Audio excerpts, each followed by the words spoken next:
बंद sir, gate बंद।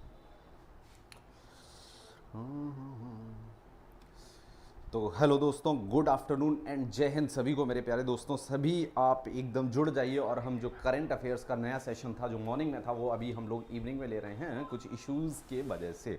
चलिए हम लोग अपने क्लास को बिल्कुल ज़बरदस्त तरीके से स्टार्ट करते हैं और इस क्लास को आगे बढ़ाते हैं। हमारी करंट अफेयर्स की क्लास ये आज बहुत ही इंपॉर्टेंट क्लास रहेगी बच्चा। सभी को नमस्ते, गुड इवनिंग एंड जय हिंद मेरे लाल। चलिए आगे एक एक प्रश्न करके और चीज़ों को देख के हम लोग समझते हैं कि क्या क्या हमें इस करंट अफेयर्स की क्लास में आज देखने को मिलने वाला है, जो आपके एग्जाम पॉइंट ऑफ व्यू से बहुत इंपॉर्टेंट होने वाला है। बिल्कुल, आइए मेरे लाल, तो देखते हैं पहले। गहिरमाथा बीच विटनेसेस एन एरीवाडा। एरीवाडा यानी बहुत सा गहरमाथा बीच जो आपका उड़ीसा में स्थित है। गहरमाथा बीच, यहां पे आप ये न्यूज़ पढ़ पा रहे होंगे। I think I will zoom it for you guys. ये देखिए, गहरमाथा बीच की अगर हम यहां बात करेंगे तो गहरमाथा बीच आपका कहां पे जो है ये पाया जाता है, तो ये उड़ीसा के तट पे पाया जाता है, उड़ीसा के तटीय मैदान पे पाया जाता है। और उड़ीसा में ही आपका गहरमाथा नेशनल पार्क भी सिचुएटेड है। गहरमाथा राष्ट्रीय उद्यान भी कहां पे आपका उड़ीसा में ही सिचुएटेड है। और ये जो आपका गहरमाथा जो आपका गहरमाथा राष्ट्रीय उद्यान है, साथ में जो गहरमाथा आपका बीच है, ये दोनों के दोनों आपके रिडले कछुओं से संबंधित रहेंगे। कौन से कछुओं से? तो रिडले कछुओं से, रिडले टर्टल्स से संबंधित रहते हैं। तो ये आपको याद रखना है। और यहाँ जो आपका गहरमाथा बीच है, यहाँ पे रिडले कछुए अपने बहुत सारे बच्चे देते हैं। इसीलिए यहाँ पे दिखाया जा रहा है कि जो रिडले कछुए हैं वो अपने घर की तरफ बढ़ रहे हैं समुद्र की लहरों से जाते हुए। तो ये आपको यहां पे क्लियर हो जाएगा।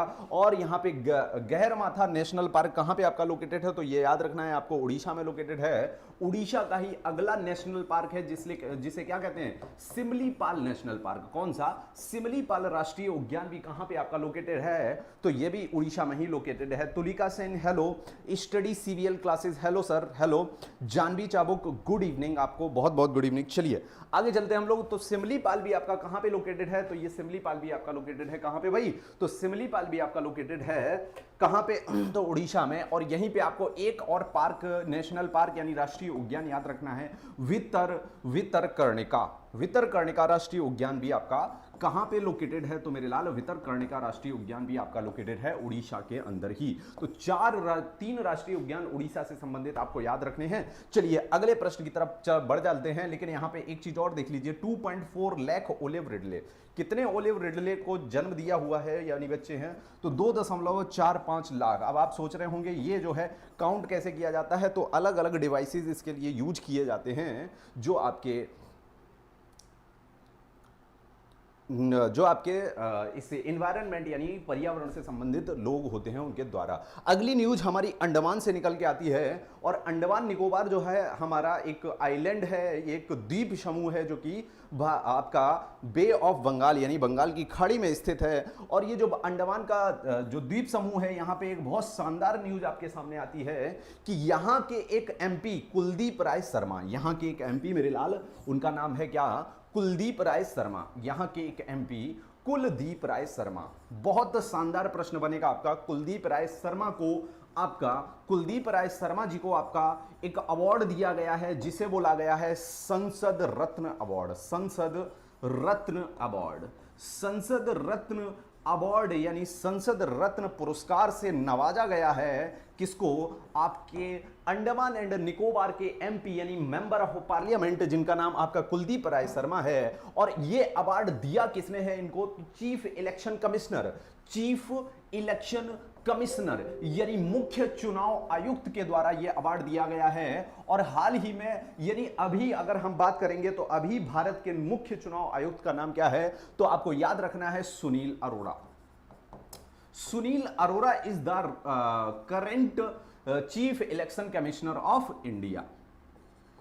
यानी ये आपके जो इलेक्शन कमीशन होता है उसके चीफ होते हैं, तो chief election commissioner Sunil Arora हैं, उनके द्वारा आपके कुलदीप राय शर्मा जी को आपका अवार्ड दिया गया है, संसद रत्न अवार्ड 2022 से सम्मानित किया गया है। तो मेरे लाल ये याद रखना है। और आपके कुलदीप राय शर्मा कहां से संबंधित हैं, तो याद रखना है आपको कहां से संबंधित है ये, तो आपके अंडमान एंड निकोबार आइलैंड के आपके, यानी अंडमान और निकोबार द्वीप समूह के आपके कौन हैं, तो ये अंडमान और द्वीप समूह के एक मेंबर ऑफ पार्लियामेंट हैं। और ये मेंबर ऑफ पार्लियामेंट कहां के हैं, तो मेंबर ऑफ पार्लियामेंट यानी पार्लियामेंट में दो सदन होते हैं, एक होता है राज्यसभा, एक होता है लोकसभा। तो ये लोकसभा के सदस्य रहेंगे आपके। अगर हम लोकसभा की बात करें तो कौन सी लोकसभा चल रही है अभी, 17वीं लोकसभा यानी 17th लोकसभा जो है आपकी चल रही है। और इसके जो है आपके प्रधानमंत्री हैं नरेंद्र मोदी जी। चलिए अगले प्रश्न पे हम लोग अगली अपनी न्यूज पे बढ़ जाते हैं। इसी के साथ साथ बताइएगा, देखिए जरा न्यूज क्या है, number of recognised startups, number of recognised startups at number of recognised startups at number of recognized startups at 65861 now from 762। तो मेरे लाल समझना है इस बात को, जो राज्यसभा है आपकी वो आपका पार्लियामेंट का ही एक सदन है, वहां पे जो आपके राज्यसभा में जो आपके जो बिल्कुल Port Blair is the capital of Andaman Nicobar, Sushil Chandra, बिल्कुल सही बात, Sushil Chandra is the right answer of that question. I think हमने सुनील चंद्रा लिख दिया, सुशील चंद्रा, हाँ ठीक, क्लियर करेंगे Sushil Chandra. Air sir article में सुशील चंद्रा है, हाँ बिल्कुल बिल्कुल आर्टिकल, सॉरी सुनील चंद्रा नहीं सुशील चंद्रा, बिल्कुल सही, सभी लोग सही बोले हैं। सुशील चंद्रा, आभी सैनी, गुड इवनिंग, सभी को गुड इवनिंग। चलिए आगे बढ़ जाते हैं हम लोग। तो 65,861 स्टार्टअप्स कर रखे हैं भारत सरकार के द्वारा, जो है आपके हेल्प की गई है। जो 726 हुआ करते थे, तो इस न्यूज को समझ लेते हैं। जो राज्यसभा आपका सदन है उसके अंदर, राज्यसभा सदन के अंदर इनसे किससे प्रश्न पूछा गया था, कॉमर्स मिनिस्टर पीयूष गोयल, यानी वाणिज्य मंत्री, जो वाणिज्य मंत्रालय है उसके मंत्री अभी आपके कौन हैं, पीयूष गोयल जी वाणिज्य मंत्री हैं इस समय। और उनसे राज्यसभा में एक प्रश्न पूछा गया कि तुमने जो है स्टार्टअप, जो नई नई फैक्ट्रीज या नए नए छोटे छोटे काम खोलते हैं लोग या बड़े बड़े काम खोलते हैं, उनके लिए भारत में क्या किया है। तो इन्होंने कहा जो 726 स्टार्टअप्स हुआ करते थे फाइनेंशियल ईयर 2017 में जो 726 कंपनियां स्टार्टअप के रूप में खुली थी, आज हमने उन्हें 65,861 के नंबर पे पहुंचा दिया है। और इन्होंने यहां पे यह भी बताया कि जो स्टार्टअप इंडिया, आपकी जो स्टार्टअप इंडिया योजना है उसके द्वारा ये इनिशिएटिव लिया गया और 65,861 आपके स्टार्टअप्स अब इंडिया में काम करते हैं। यानी 65,861 जो है छोटे छोटे स्टार्टअप्स जो है बना दिए गए हैं, जो कि आपके 2017 में मात्र 726 हुआ करते थे। और ये जो स्टार्टअप इंडिया, आपकी जो स्टार्टअप इंडिया स्कीम है वो स्टार्ट की गई थी जनवरी 2016 में, 16 जनवरी 2016 को स्टार्ट की गई थी।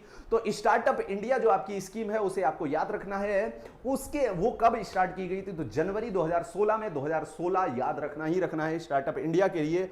और इसने बहुत बड़ा काम किया है, जो 726 स्टार्टअप भारत के अंदर थे उसको 65,000 पे ले जाने का काम कर दिया है मेरे लाल, इतना ही याद रख लेना, बहुत हो जाएगा। साथ में आपको कॉमर्स मिनिस्ट्री यानी वाणिज्य मंत्रालय के मंत्री पीयूष गोयल जी को भी याद रखना पड़ेगा। चलिए अगले प्रश्न की तरफ हम लोग बढ़ जाते हैं, अगले प्रश्न की तरफ हम लोग मूव कर जाते हैं। और इस जो आपकी स्कीम रहेगी और इसमें इतना कोई खास जानकारी नहीं है जो आपके एग्जाम पॉइंट ऑफ व्यू से इंपॉर्टेंट रहेगी। चलिए आगे देखते हैं। तो अब अगली न्यूज हमारी नॉर्थ कोरिया की तरफ से होती हुई आ रही है। और नॉर्थ कोरिया में क्या हुआ है, नॉर्थ कोरिया आपकी कहां, साउथ कोरिया और नॉर्थ कोरिया दो देश हैं। और नॉर्थ कोरिया का आपका तानाशाह किम जोंग उन है। और यहां से एक न्यूज आ रही है कि इसने इंटरकॉन्टिनेंटल बैलिस्टिक मिसाइल का जो है परीक्षण कर दिया है। जैसे ही इसने इंटरकॉन्टिनेंटल बैलिस्टिक मिसाइल का परीक्षण किया, यानी आईसीवीएम का, किसका परीक्षण किया मेरे लाल,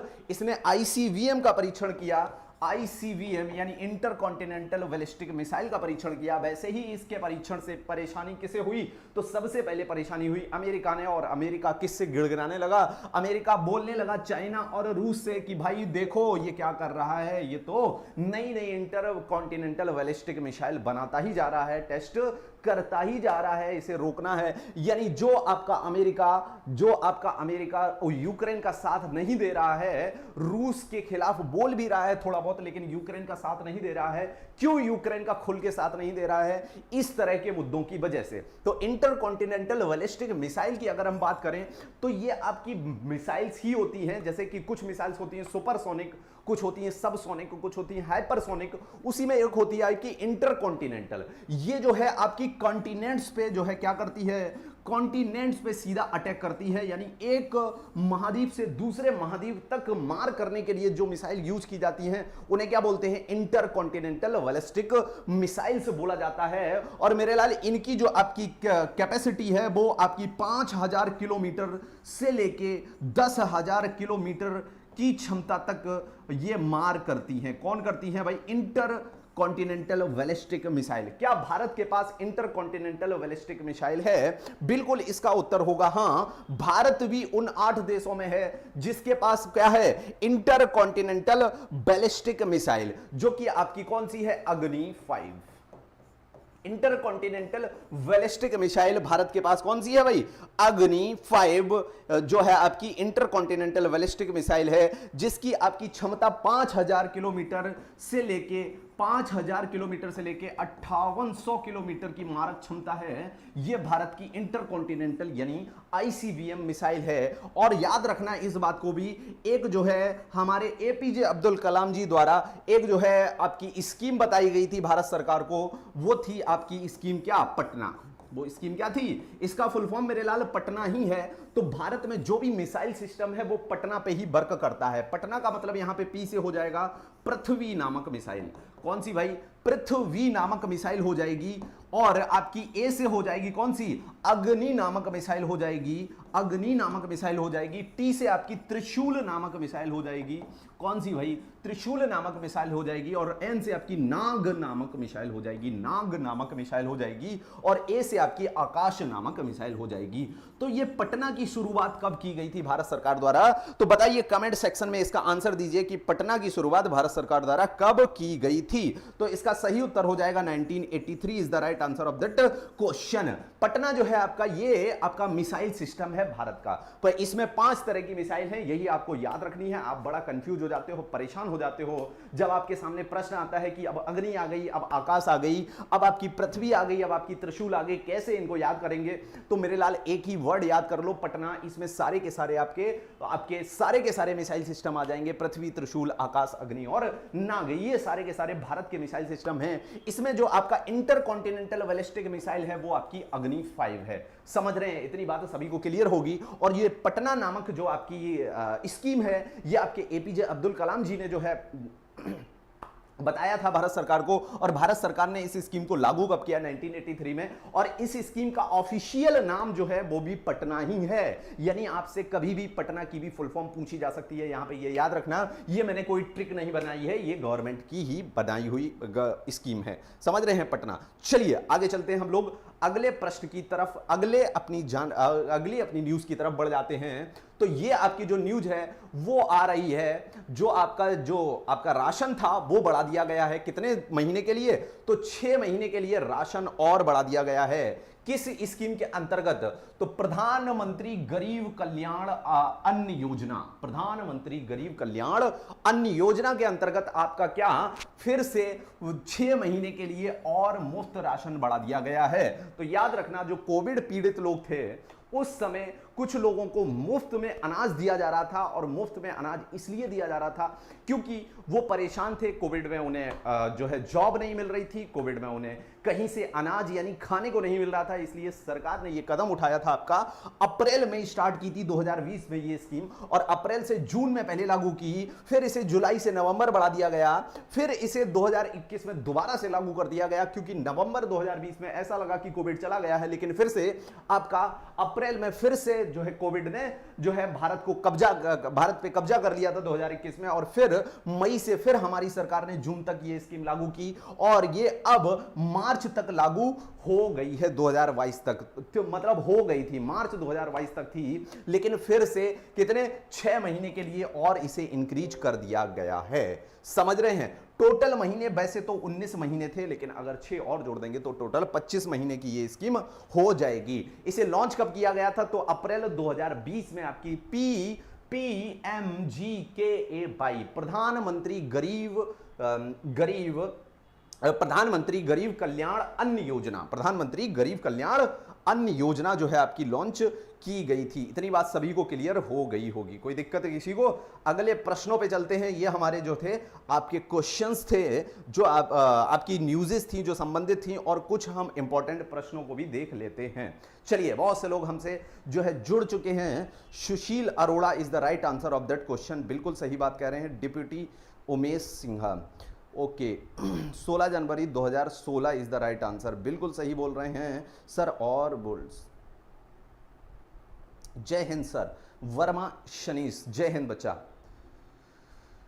चलिए आगे चलते हैं हम लोग आगे चलते हैं, और पहले प्रश्न का उत्तर आप सभी बताएंगे। जल्दी से बताइए इस प्रश्न का सही उत्तर क्या होगा? What is the right answer of that question? जल्दी से हमें इस प्रश्न का सही उत्तर बताएंगे सभी लोग। Who launches financial inclusion index? Financial inclusion index को कौन जारी करता है, यानी FFI को जारी कौन करता है? ये आपको कमेंट सेक्शन में इसका उत्तर देना है, जल्दी से बताइए। RBI देता है, SEBI देता है, CSO देता है, या गवर्नमेंट देता है? कौन देता है भाई? रिजर्व बैंक ऑफ इंडिया देता है, या आपका stock exchange board of India देता है, या आपका सेंट्रल स्टैटिस्टिकल ऑफिस देता है, या आपकी गवर्नमेंट लॉन्च करती है? तो इसका सही उत्तर क्या हो जाएगा बताइए। CSO लॉन्च करता है, तो लिखा CSO कम्स अंडर MOSFI,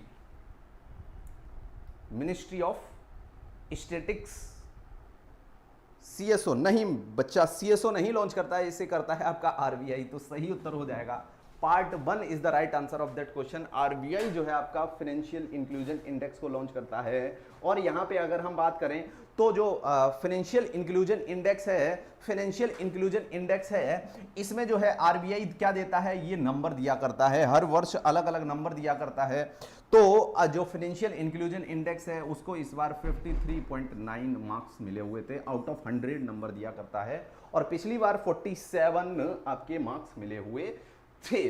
तो इतनी बात क्लियर हुई होगी। और ये हमेशा कब लॉन्च होती है आपकी फाइनेंशियल इंक्लूजन इंडेक्स? तो याद रखना, ये आपकी जुलाई में हमेशा जो है RBI द्वारा क्या की जाती है? प्रस्तुत की जाती है। जुलाई में RBI के द्वारा प्रस्तुत की जाती है। और यहां पे याद रखना, ये किस चीज के लिए यूज होती है फाइनेंशियल इंक्लूजन इंडेक्स? तो यहां पे समझ में आ रहा होगा, फाइनेंस यानी वित्त का इंक्लूजन है, वित्त का समावेश है, वित्त का समावेश है। वित्त का समावेश का मतलब है जो आप UPI यूज करते हो, जो आप ट्रांजैक्शंस करते हो, जो आप ATM यूज करते हो, इनमें कितनी वृद्धि हुई है और ये कितनी अच्छी ग्रोथ से काम कर रहे हैं, इस पे जो इंडेक्स बनाई जाती है वही इंडेक्स कहलाती है फाइनेंशियल इंक्लूजन इंडेक्स, यानी वित्तीय समावेश सूचकांक इसे कहा जाता है। और ये हर वर्ष जो है आपका आंका जाता है, या हर वर्ष इस पे जो है एक प्रोग्रेसिव रिपोर्ट बनाई जाती है RBI द्वारा, उसे ही FII यानी फाइनेंशियल इंक्लूजन इंडेक्स बोलेंगे। और ये किसके लिए यूज होती है? तो फिर से बता देते हैं, पेमेंट्स जो होते हैं या ट्रांजैक्शंस होते हैं या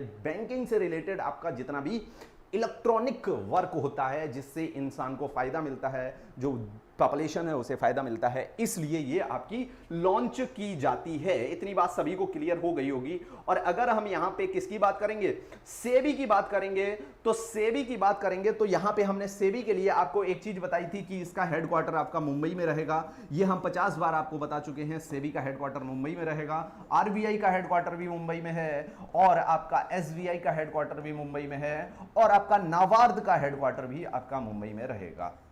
नाबार्ड का हेडक्वार्टर भी आपका मुंबई में रहेगा। और आपको याद रखना है, जो आपकी सेबी है, ये जो सेबी है ये आपकी स्टॉक एक्सचेंज का काम करती है, यानी जो आपके बॉन्ड्स होते हैं उनका काम करती है, उनको रेगुलेट करती है। और इसकी अगर स्थापना देखेंगे तो 1988 में हुई थी, और इसकी हाल ही में महिला चेयरमैन नियुक्त हुई थी। बताइए, महिला चेयरमैन नियुक्त हुई थी, उनका नाम बताइए, जल्दी से बताइए। डिजिटल पेमेंट, बिल्कुल सही आपने वर्ड चुना है, डिजिटल पेमेंट के लिए ये आपका वर्क करती है। बताइए, अभी हाल ही में जो है आपकी सेबी की पहली महिला अध्यक्ष चुनी गई है, उनका नाम बताइए। माधवी पुरी, क्या नाम है भाई? माधवी पुरी बुच। ये आपको नाम याद रखना है, ये इंपॉर्टेंट रहेगा, आपका क्वेश्चन बन सकता है। जो सेबी है उसकी नई पहली प्रथम महिला अध्यक्ष चुनी गई हैं और उनका नाम क्या है ये आपको याद रखना है। और अगर हम बात करेंगे सेंट्रल स्टैटिस्टिकल ऑफिस की, तो इसकी स्थापना 1951 में 1951 में हुई थी और अभी ये कहां पे स्थित है, इसके हेडक्वार्टर आपको दिल्ली में देखने को मिल जाएंगे। चलिए अगले प्रश्न की तरफ हम लोग मूव कर जाते हैं। माधवीपुरी बुच, बिल्कुल सही आंसर है तुलिका सेन आपका बच्चा। आगे चलते हैं, हम अगले प्रश्न की तरफ मूव कर जाते हैं। नावफिड, नावफिड क्या है? NaBFID is a development finance institution. बहुत शानदार प्रश्न बनेगा आपका इसका। ये जो है वित्तीय विकास संस्थान है, ये एग्रीकल्चर को जो है बढ़ावा देने के लिए जो है स्टार्ट की गई है, या ये गवर्नमेंट की जो है सिक्योरिटीज जो होती हैं, बॉन्ड्स होते हैं, उनके लिए है, या ये आपका इसमें से कोई नहीं इसका सही उत्तर होगा। तो इसका सही उत्तर होगा आपका first part. First part is the right answer of that question. जो नाबफिड है आपका, ये आपका डेवलपमेंट ऑफ फाइनेंस इंस्टीट्यूशन, जो वित्तीय संस्थान हैं उनको डेवलप करने के लिए ये आपका बनाया गया है। वित्तीय संस्थानों को डेवलप करने के लिए जो है आपका एक नाबफिड नामक आपका 19 अप्रैल 2021 को, कब इसकी जो है ये जो लॉन्च कब किया गया, तो 19 अप्रैल 2021 को ये आपका लॉन्च किया गया है। 19 अप्रैल 2021 को आपका लॉन्च किया गया है। और ये आपका है क्या? All India financial institution. ये आपका क्या है? All India finance institution, all India finance institution. यानी ये एक बैंक की तरह काम नहीं करेगा, ये एक इंस्टीट्यूट है, संस्थान है। जैसे आपने सुना होगा एक नाम एनएचबी का, किसका? एनएचबी का, नेशनल हाउसिंग बैंक। किसका नाम सुना होगा? एनएचबी का नाम सुना होगा, नेशनल हाउसिंग बैंक। एक आपने सुना होगा EXIM bank, export and import bank of bank, export and import bank, ये आपकी एक्जिम बैंक हो गई। एक और नाम सुना होगा आपने, एक और नाम सुना होगा आपने, क्या नाम सुना है? नाबार्ड। सुना है या नहीं सुना है? एक नाबार्ड नामक संस्था है, ये कोई बैंक नहीं है। और एक आपने नाम सुना होगा सिडबी। तो ये सिडबी, नाबार्ड, एक्जिम और एनएचबी, ये तीनों के ये चारों के चारों आपके क्या हैं? ये ऑल इंडिया फाइनेंशियल इंस्टीट्यूशन हैं, जो कि अभी कितने थे? अभी 4 थे और इसमें एक और ऐड कर दिया गया है, उसका नाम है नाबफिड। यहां पे याद रखना है क्या है इसका उत्तर। इसका आपको total financial institution in India हो जाएंगे आपके कितने? 5 हो जाएंगे। और नाबफिड जो है आपके इसके चेयरमैन हो जाएंगे नाबफिड के केवी कामत। कौन हो जाएंगे भाई? KV Kamath is the chairman of NaBFID. ये बहुत अच्छा प्रश्न बनेगा केवी कामत से रिलेटेड। बताइए, केवी कामत में हाल में ही एक कमेटी जो है बनाई गई थी, केवी कामत कमेटी। ये केवी कामत कमेटी किस संस्थान से संबंधित थी? बताइए। इसका मैं आपको ऑप्शन दे देता हूं। आरबीआई से संबंधित थी, या ये आपकी पार्लियामेंट्री अफेयर्स से संबंधित थी, या ये आपकी पार्लियामेंट्री अफेयर्स से संबंधित थी, या ये आपकी आरबीआई से संबंधित थी, या ये आपकी एसबीआई जो बैंक है उससे संबंधित थी, या ये आपकी इंटरनेशनल रिलेशंस से संबंधित थी। यानी इंटरनेशनल रिलेशंस के लिए जो नीतियां बनाई जाती हैं, जो पॉलिसी बनाई जाती हैं, जो आपकी फॉरेन पॉलिसी बनाई जाती है उससे संबंधित थी, या एसबीआई बैंक से संबंधित थी केवी कामत कमेटी, या आरबीआई से संबंधित थी केवी कामत कमेटी, या पार्लियामेंट्री अफेयर्स से संबंधित थी। यानी आपके संसदीय जो कार्य हैं उनसे संबंधित कोई भी किसी भी काम के लिए ये आपकी केवी कामत कमेटी थी। बताइए, सही आंसर ऑप्शन में दीजिए। फर्स्ट फीमेल चेयरपर्सन, बिल्कुल।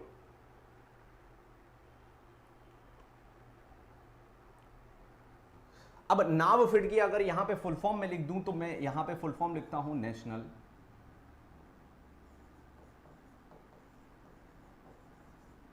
आपकी क्या हो जाएगी? नेशनल। बताइए भाई, इसका उत्तर दीजिए सही।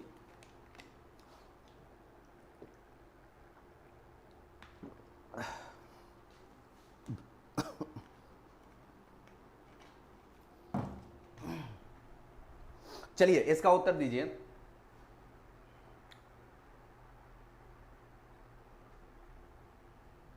हाँ, इसकी फुल फॉर्म देख लीजिए, नेशनल बैंक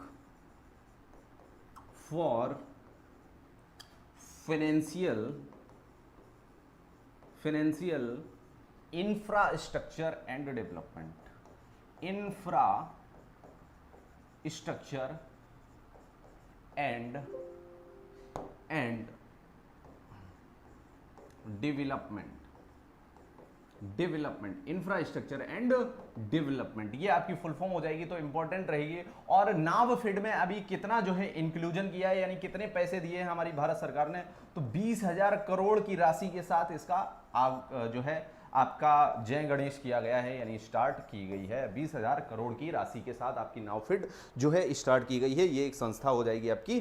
तो इसका सही उत्तर हो जाएगा केवी कमत कमेटी जो है, आरबीआई ने जो है इसे बनाया हुआ है। बिल्कुल Tulika Sen, RBI is the right answer. और यहां पे एक चीज और याद रखनी है, ये बनाई क्यों गई थी, national bank for financial infrastructure and development. बिल्कुल जानवी, बिल्कुल सही हैं आप।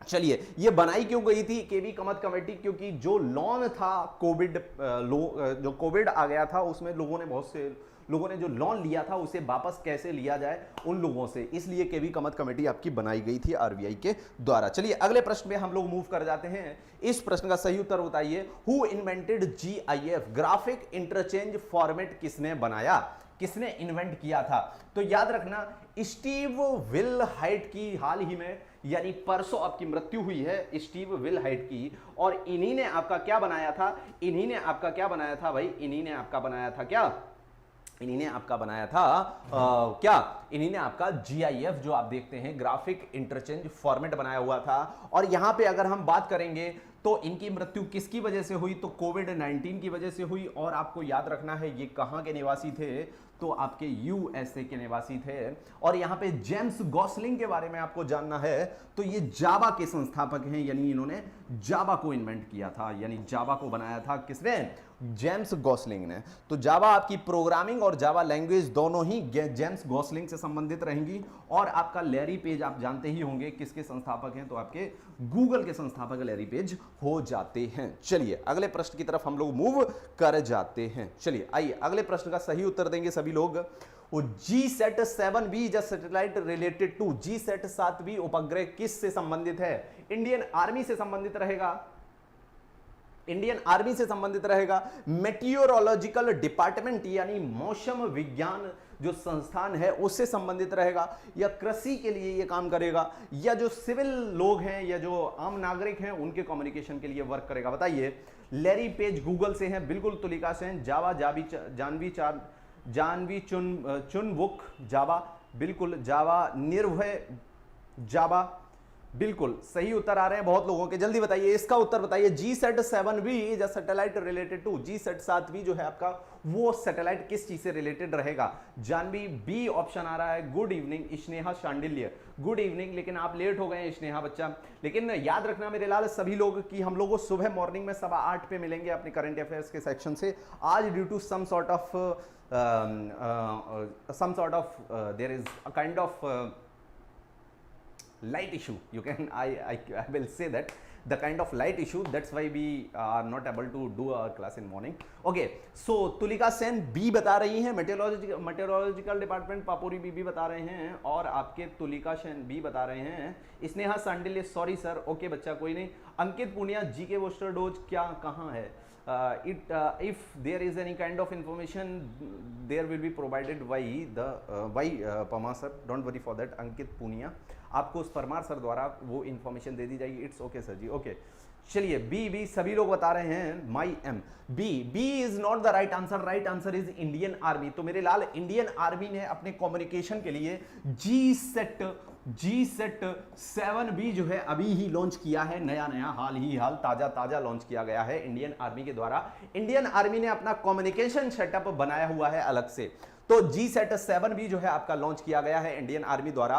और जितनी भी GSAT की सीरीज है, जितनी भी आपकी GSAT की सीरीज है किसकी, उपग्रह की यानी सैटेलाइट्स की, वो सारी की सारी कम्युनिकेशन से संबंधित है। याद रखना अगर कम्युनिकेशन से कोई भी आपका सैटेलाइट पूछा जाए तो GSAT उसके पहले जरूर लगा होगा। ये चीज आपको याद रखनी है मेरे लाल, ये चीज आपको याद रखनी है। जो GSAT आपका कम्युनिकेशन से संबंधित रहेगा। और एक आपका जी सेट 7 सैटेलाइट है, G-SAT-7 सैटेलाइट है, ये भी इंडियन आर्मी के द्वारा प्रयोग किया जाता है। और आपने एंग्री बर्ड्स नामक एक गेम खेला होगा, तो इस G-SAT-7 को एंग्री बर्ड्स बोला जाता है। क्या बोला जाता है? एंग्री बर्ड बोला जाता है G-SAT के द्वारा, सॉरी किसके? इंडियन आर्मी के द्वारा, क्योंकि ये आपका इंडियन आर्मी ने G-SAT-7 को लॉन्च किया था कम्युनिकेशन के लिए, और इसका नाम रखा था एंग्री बर्ड। तो जब आप एंग्री बर्ड गेम खेलते हैं तो बर्ड देखती रहती है कि आप कब आगे निकल रहे हैं, वैसे ही वो कुछ कर देते हैं ऐसा। मुझे थोड़ा सा ध्यान है इस गेम के बारे में, ज्यादा नहीं है। तो GSLV इज लॉन्चिंग व्हीकल, है ना? ठीक है, ठीक है। तो G-SAT आपका एंग्री बर्ड कहलाता है, जो कि इंडियन आर्मी के द्वारा ही लॉन्च किया गया था। ये भी G-SAT भी आपका कम्युनिकेशन सैटेलाइट है, और G-SAT-7 भी जो हाल ही फिलहाल जो है लॉन्च किया गया है, वो भी आपका इंडियन आर्मी का कम्युनिकेशन सैटेलाइट रहेगा। तो G-SAT की पूरी की पूरी सीरीज आपकी किससे रिलेटेड रहेगी? तो G-SAT की आपकी पूरी सीरीज आपकी कम्युनिकेशन सैटेलाइट से रिलेटेड रहेगी। अगले प्रश्न का उत्तर दीजिए। Group of 9 NATO countries in eastern Europe abbreviated as, पूर्वी यूरोप के ग्रुप 9 नाटो देशों को कैसे दर्शाया जाता है? सही उत्तर दीजिए। V9 बुचारेस्ट कॉफी क्लब या वॉरशॉ पैक्ट किस नाम से जो है दर्शाया जाता है? इस प्रश्न का सही उत्तर दीजिए। चलिए इस प्रश्न का सही उत्तर बताइए।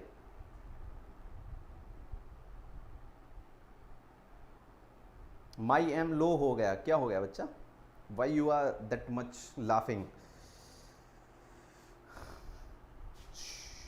चलिए बताइए इस प्रश्न का सही उत्तर बताइए, मैं ही बता देता हूं। तो B9 जो है इसे बोला जाता है, और इसे बुचारेस्ट भी बोला जाता है। तो B9 इसका ज्यादा सही उत्तर होगा, लेकिन बुचारेस्ट अगर खाली लिख के आता है तो बुचारेस्ट भी बोलना है। यानी 9 नाटो कंट्रीज जो कि ईस्टर्न यूरोप में पाई जाती हैं, उन्हें B9 के नाम से जाना जाता है। B is the right answer, Papori बोल रहे हैं। लेकिन बच्चा B9 अगर आएगा तो आपको पहले B9 लगाना है, यानी first answer is correct if we talk about both the options Bucharest and B9। Bucharest और V9 दोनों को देखेंगे तो V9 ज्यादा करेक्ट आंसर रहेगा यहां पे। तो नाटो कंट्रीज जो है आपकी, जो ईस्टर्न 9 नाटो कंट्रीज हैं, उनके ग्रुप को B9 बोला जाता है, और इन्हें कभी कभी बुचारेस्ट भी बोला जाता है। बुचारेस्ट किसकी कैपिटल है? तो याद रखना मेरे लाल, रोमानिया की कैपिटल है। और हाल में जो है ये जो आपकी यूक्रेन है उसके द्वारा इस पे जो है आरोप लगाए गए हैं B9 ग्रुप पे। तो ये याद रखना, क्योंकि अभी यूक्रेन और आपका रशिया का चल रहा है, तो ये प्रश्न आपसे पूछा जा सकता है। B9 is related to which of the following? B9 किससे संबंधित है? तो मैंने जो प्रश्न बनाया है वो जस्ट उल्टा बनाएंगे कि V9 किस चीज से संबंधित है, तो आपको बताना है नाटो कंट्रीज से संबंधित है, यानी नाटो आपकी जो एजेंसी है, नाटो एजेंसी से संबंधित रहेगा। चलिए अगले प्रश्न की तरफ बढ़ जाते हैं। Where 10 day mega festival Bharat Bhagya Vidhata is celebrated? 10 दिन का भारत भाग्य विधाता उत्सव कहां मनाया गया? 10 दिन का उत्सव भारत भाग्य विधाता कहां मनाया गया? बताइए। नई दिल्ली, आगरा, मुंबई या कोहिमा? कहां पे भारत भाग्य विधाता आपका फेस्टिवल जो है आपका बनाया गया है? जल्दी से इस प्रश्न का सही उत्तर दीजिए। यह आपका 25 मार्च को ही शुरू हुआ है। यह आपका 25 मार्च को शुरू हुआ है। कब शुरू हुआ है? ये भाई आपका 25 मार्च को शुरू हुआ है, और ये आपका चलेगा कब तक? तो ये आपका कब तक चलेगा? ये आपका अप्रैल कितना? 7 अप्रैल तक चलने वाला है। ये आपका 7 अप्रैल तक ये मेला चलने वाला है, यानी ये फेस्टिवल चलने वाला है। और ये आपका लॉन्च करने के समय कौन था? तो आपके लॉन्च करने के समय यूनियन कल्चर मिनिस्टर, यानी यूनियन कल्चर मिनिस्टर आपके लॉन्च करने के समय थे यूनियन कल्चर मिनिस्टर, यानी केंद्रीय सांस्कृतिक मंत्री यहां पे जो है उपस्थित थे, जिनका नाम आपका क्या हो जाएगा? जी किशन रेड्डी जो है आपके यूनियन कल्चर मिनिस्टर हैं, यानी आपके किसे? सांस्कृतिक मंत्रालय के मंत्री रहेंगे। चलिए, तो ये कहां लॉन्च किया गया भाई? तो नई दिल्ली में रेड फोर्ट, यानी लाल किले में ये आयोजन किया गया है, इस वाले आपके फेस्टिवल का। नई दिल्ली में लाल किले की अगर हम बात करें तो इसे किसने बना के तैयार किया था मेरे लाल? तो शाहजहां ने। किसने भाई? शाहजहां ने लाल किले को बना के तैयार किया था। और कब किया था? तो 1638 में जो है इसका काम स्टार्ट किया था और जल्दी ही इसने 1600 यानी 17th सेंचुरी में ही इसने कंप्लीट कर लिया था इसको। चलिए, यानी लेट 17th सेंचुरी यानी आपकी उत्तरार्ध आपकी 17वीं सदी बोलेंगे। चलिए 7 अप्रैल, यस बिल्कुल सर, नई दिल्ली, बिल्कुल सही, सब लोग सही हैं। और अगर हम रेड फोर्ट की बात करें, तो रेड फोर्ट को मेरे लाल बताओ कि यूनेस्को का दर्जा कब मिला? रेड फोर्ट को यूनेस्को की विश्व विरासत में रेड फोर्ट यानी आपका लाल किला कब जो है यूनेस्को की लिस्ट में आया? तो 2007 में। ये भी आपको याद रखना है क्योंकि ऐसे ही स्टैटिक क्वेश्चन आपसे बहुत पूछे जाते हैं। वर्मा शनीश, शाहजहां, बिल्कुल सही बोल रहे हैं मेरे लाल, Shahjahan is the right answer. की शाहजहां ने ही ताजमहल को बनाया था, 1638 में शुरुआत की थी और यूनेस्को में विश्व विरासत ये आपका रेड फोर्ट कब बना? तो ये आपका 2007 में बना। Who won the Swiss open 2022 women's single? तो बहुत शानदार ये आपकी न्यूज है, आप खुश हो जाएंगे, एकदम प्रफुल्लित हो जाएंगे एकदम कि आपका स्विस ओपन 2022 जो आपका वुमेन्स सिंगल है वो किसके हाथ लगा और किसने जीता। तो इसमें कल शाम को ही ये आपकी जो है ये आपकी जो प्रतियोगिता है वो फिनिश हुई है और शाम को ही जैसे ही आपकी किसने जीता है बताइए, जल्दी से उत्तर दीजिए, इस प्रश्न का उत्तर दीजिए, जल्दी से बताइए किसने जीता है स्विस ओपन 2022 स्विस ओपन आपका किसने जीता है? जो कि आपका 22 मार्च से 27 मार्च के बीच में आपका क्या हुआ था? 22 मार्च से लेके 27 मार्च के बीच में आपका 27 मार्च के बीच में आपका क्या हुआ था? आपका जो है ये आपका आयोजित किया गया था। कहां पे? बेसेल में आयोजित किया गया था। बेसेल कहां का सिटी है? तो ये आपका स्विट्जरलैंड का सिटी है, स्विट्जरलैंड का सिटी है। लेकिन याद रखना स्विट्जरलैंड की राजधानी रहेगी बर्न मेरे लाल, तो ये याद रखना। और स्विट्जरलैंड की करेंसी रहेगी स्विस फ्रांक।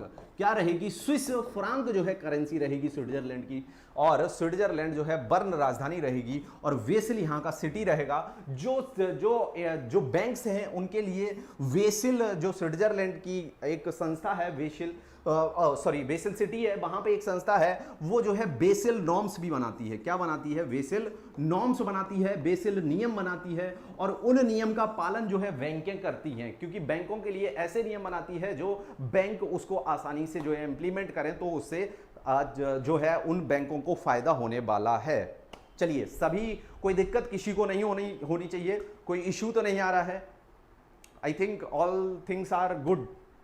चलिए बताइए भाई, तो 22 मार्च से 27 मार्च के तो सभी ने उत्तर पीवी सिंधु, बिल्कुल सभी लोग। जगत सिंह, बहुत से लोगों ने आंसर दिया है, बिल्कुल जगत सिंह ने सबसे पहले आंसर। वर्मा शनीश, जगत सिंह फिर से आ गए हैं। कनिष्क शुक्ला क्वेश्चन का अच्छा 1 is the right answer. Sneha Shandilya, PV Sindhu, सभी ए इज द राइट आंसर। बिल्कुल पीवी सिंधु ने आपका स्विस ओपन 2022 का खिताब जीता हुआ है और किसे हरा के जीता है? तो बुशानान ओंगबांगरुंगफन, आपकी बुशानान ओंगबांगफुंगनन। ये कहां से आती हैं? तो ये आपकी जो फन है ये आपकी थाईलैंड नामक देश से आती हैं, ये आपकी थाईलैंड नामक देश से आती हैं। और अगर कहें हम मेंस सिंगल यानी पुरुष एकल प्रतियोगिता किसने जीती? तो जोनाथन क्रिस्टी ने जीती, जो आपके इंडोनेशिया से आते हैं। इन्होंने किसको हराया यानी रनर अप कौन बना? तो आपके भारत के एच.एस. प्रणॉय जो है आपके रनर अप रहेंगे। यानी मेंस सिंगल की बात करें तो जोनाथन क्रिस्टी जीते हैं और वुमेन्स सिंगल की बात करें तो पीवी सिंधु आपकी जीती हैं। और ये आयोजन वेसेल में हुआ है और हाँ, ये आयोजन आपका वेसेल के अंदर हुआ है। चलिए अगले प्रश्न की तरफ हम लोग बढ़ जाते हैं। बहुत शानदार, आप लोग बहुत अच्छी तरीके से प्रश्नों का सही उत्तर देते जा रहे हैं। Who launched Tejas skilling project at Dubai? Dubai में तेजस स्किलिंग प्रोजेक्ट किसने जो है लॉन्च किया? इस प्रश्न का सही उत्तर आपको देना है। तेजस स्किलिंग प्रोजेक्ट किसने दुबई में जो है लॉन्च किया? बताइए। अनुराग ठाकुर, पीयूष गोयल, धर्मेंद्र प्रधान या जी किशन रेड्डी? जी किशन रेड्डी की अगर हमने अभी बात की थी, ये आपके यूनियन कल्चर मिनिस्टर है, यानी सांस्कृतिक मंत्रालय के ये आपके मंत्री रहेंगे। यानी सांस्कृतिक मंत्रालय किसके हाथ में है? तो आपका जी किशन रेड्डी जी के हाथ में सांस्कृतिक मंत्रालय आपका आता है। पीयूष गोयल की अगर हम बात करेंगे तो पीयूष गोयल आपके वाणिज्य मंत्री हैं, कॉमर्स मिनिस्ट्री इनके हाथ में आती है। धर्मेंद्र प्रधान की बताइए, धर्मेंद्र प्रधान किस मंत्रालय से संबंधित मंत्री होंगे? बताइए, कमेंट सेक्शन में आंसर दीजिए। धर्मेंद्र प्रधान जो हैं आपके, वो किस मंत्रालय से संबंधित मंत्री रहेंगे? बताइए, कमेंट बॉक्स में इसका सही उत्तर दीजिए और प्रश्न का भी सही उत्तर दीजिए।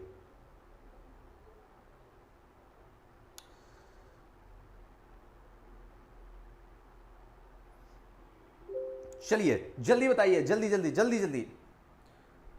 एजुकेशन, बिल्कुल जगत सिंह ने पहले, सबसे पहला सही उत्तर जगत सिंह आया है। एजुकेशन मिनिस्टर है हमारे धर्मेंद्र प्रधान।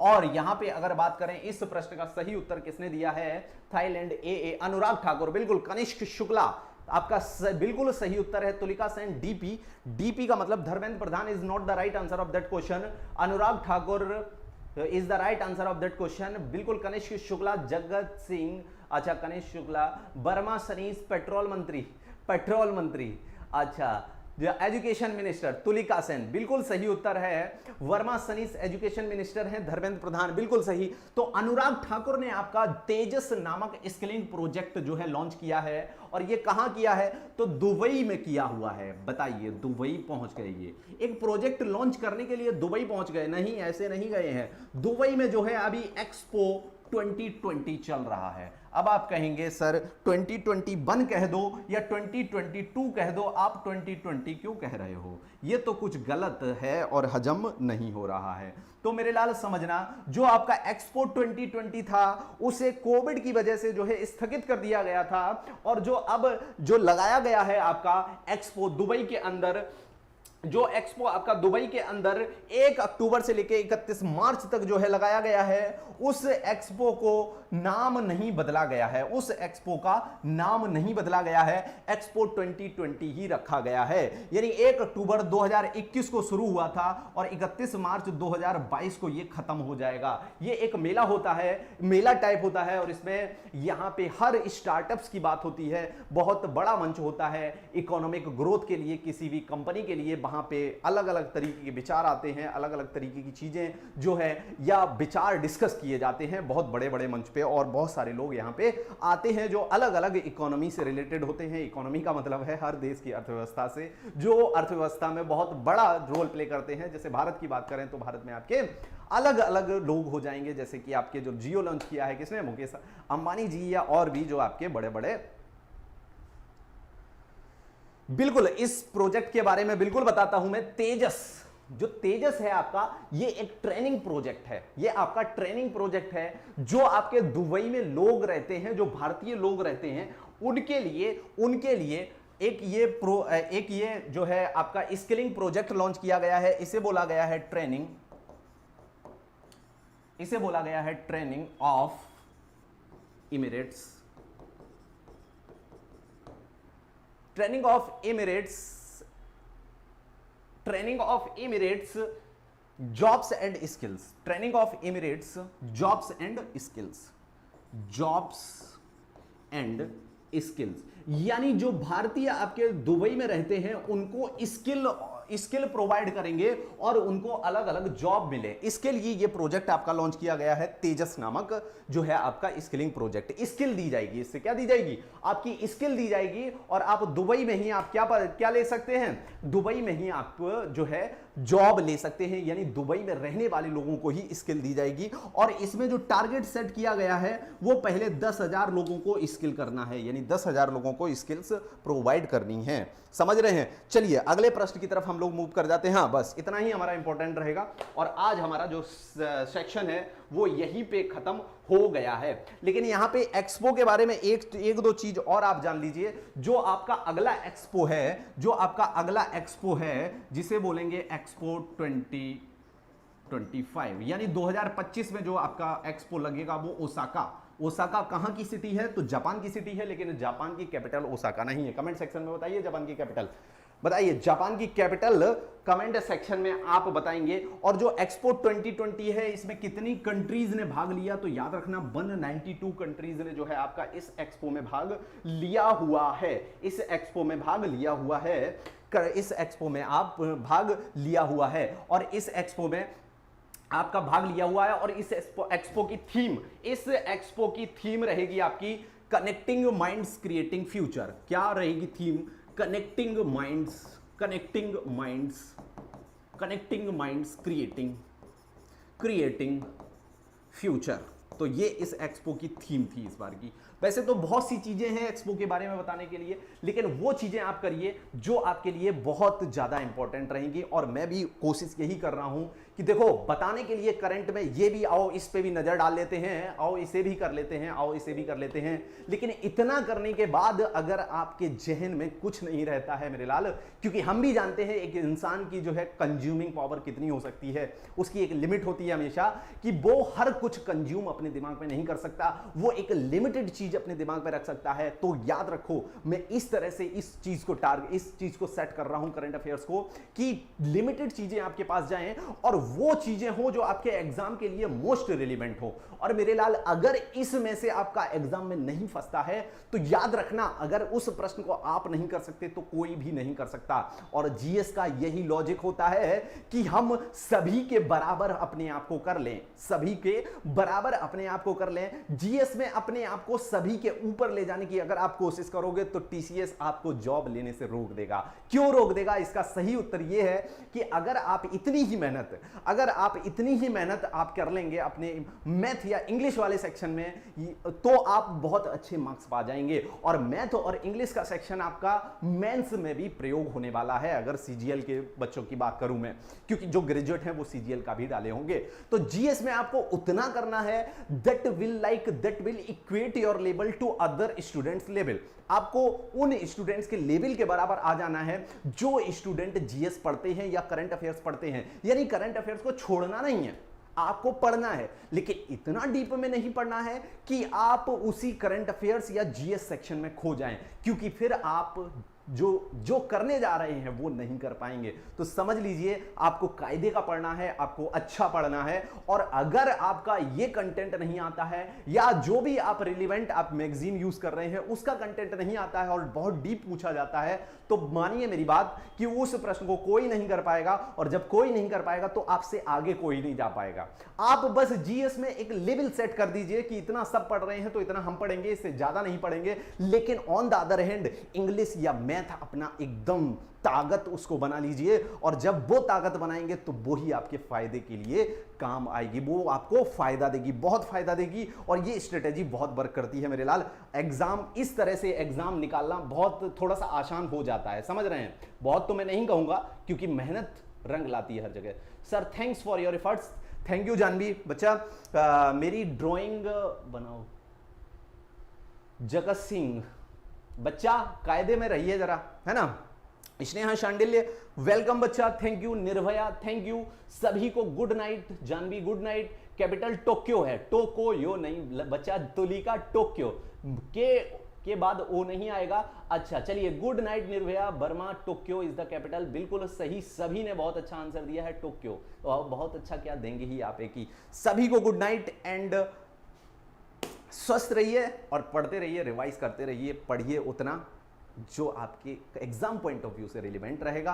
आपको मेहनत एक्स्ट्रा आपके अदर सब्जेक्ट में करनी है। अदर सब्जेक्ट का यहाँ मतलब रीजनिंग से नहीं है। आई थिंक देखो, रीजनिंग आपको मैं ये बताना चाहता हूँ कि रीजनिंग जो है वो